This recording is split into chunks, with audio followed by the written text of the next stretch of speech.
Hello and welcome to my first lesson in how I make my posters. I am the author of iPadforschools.org. My name is iPad Wells online, my name is Richard in real life, and my most frequently asked question from my blog is how do I make my pretty posters and infographics. You might have seen some of these around, and I sort of follow some basic rules when I make my posters, which just keep them neat and tidy. The first rule is make sure you get your size and shape correct. If it's going to be a bit of a how-to, I know teachers will probably want to print it, so using Pages to give you A4 printing paper is a good place to start. I'm currently in Keynote, but they have the same tool set, so it's nice and whatever you do here can be done in Pages.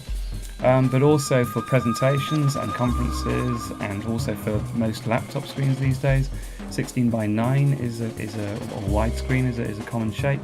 So you've got to think about how it's going to be used. The next thing to think about is layout.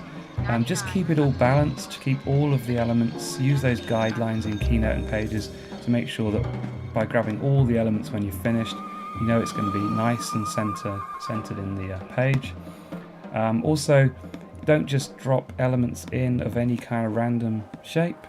You want to make sure that everything lines up. If I've got this fourth element here, I would line it up with the edge of number 1, and I would actually enlarge it until it hit the edge of number 3 here. Okay, so now I've got a nice, neat rectangle of information, even though within that rectangle there are different shapes. Okay, my next stage would be to consider the order of the information that you're doing. Okay, so I'm just going to delete this so I can talk about that later on. So that people do like to read top left to bottom right, so make sure you consider that when you're placing out the information in the order you want them to look at it. People do like numbered lists, they like to be taken through and feel like they're getting through something, so that tends to attract people to want to look at your infographic. And like I say, if you haven't got enough information or enough stuff to fill the page, one thing that I quite often do, you'll see from this one, is divide the page up with a nice big fat shape, and it just keeps it more interesting. With this one, which was going to be just a 1 to 9 step-by-step lesson kind of thing, I wanted to make it a little bit interesting, so rather than just have it right the way across, I created this kind of little margin border down here. Again though, everything lines up, right down that icon there, straight down that paragraph, everything lines up nice and neat and tidy. People prefer to process information when it's all nicely laid out. So here, just a quick little Keynote lesson. I'm going to quickly create a shape that divides that up. You just saw me delete it, so I'm going to Option drag something. So I hold Option on my keyboard down, I'm going to drag something, it automatically duplicates. I can now size this so that it divides the page up, and I'm going to cut this paper nice with a nice curved line. And you could, obviously that's where I might then fill that with my title. You might fill it up and stay with the theme, the red theme of your poster. But posters look very professional and glossy if you throw in a glossy professional photo. So here we go. I go to Google Images, and of course I don't just grab any image, because I know about my Creative Commons. So under Search Tools, I can choose labeled for reuse. These are the ones I'm allowed to use. So I can then, from normally, Wikipedia, grab an image here, a nice glossy picture of some really happy people, and this will just again attract people. Like faces, people like looking at people, so it's always good to attract people to your infographic with a nice face or person. So using my Mac, I can start to drag this. I'm working full screen, but it doesn't matter because I can Command Tab to my desktop, drop it on my desktop as a picture. Now I've got it as a picture, and it's a file on my computer. Keynote will allow me to drag that, Command Tab to Keynote, and drop it into this shape.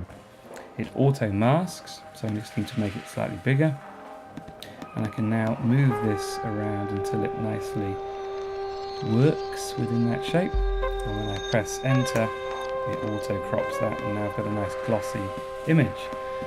From the layout point of view, I would just make sure that the gap You can see that Keynote's helping me out here. The gap between the 2 and this paragraph and my shape and the paragraph is highlighted down here using those guidelines. Okay, I'd also try and make sure that this big shape was in the middle of my page. You can see when the yellow guideline hits the edge of the slide, I know that's the center guideline, so I can now do everything at once, drop it off so everything's nice and neatly divided up. With these numbers, if I was going to quickly go from 4 to 3 options, let's say I only have 3, here's a quick Keynote lesson. I want to have them equally spaced as 3. So I want to make sure that everything's equally spaced and I'm using all the space I can. So the first thing I do is make sure the 1 and the 3, by highlighting all 3, I can make sure those 3 are in the middle. So I know that the edge of the bottom of 3 is that far from the edge, and it's the same as the edge from number 1. But this number 2 is now not necessarily between those 2. So Keynote allows me to highlight all 3 and arrange and distribute vertically. And it will move the 2 so that they're equally divided.